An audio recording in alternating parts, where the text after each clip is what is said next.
Praise the lord. నిజమైన స్నేహితుడు విడువక ప్రేమించును, దుర్దశలో అట్టివాడు సహోదరునిగా ఉండును అని సామెతల గ్రంథం 17వ అధ్యాయం 17వ వచనంలో దేవుని వాక్యము సెలవిస్తుంది.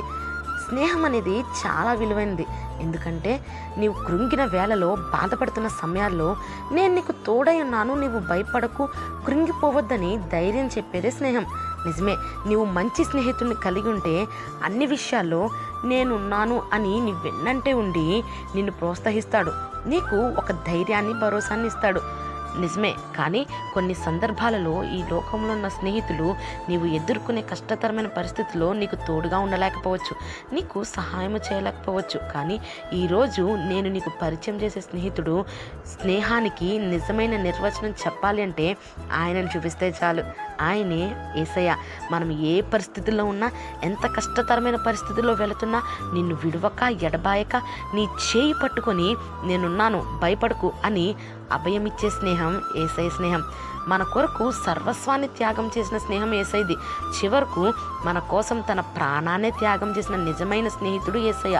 ఒక్కొక్కసారి ఈ లోకంలో ఉన్న స్నేహం నీతో స్నేహం చేయడానికి నీ స్టేటస్ని, నీ చదువుని, నీకున్న పేరు ప్రఖ్యాతులు చూస్తుందేమో, కానీ యేసయ్య స్నేహం మాత్రం అవేమీ చూడదు.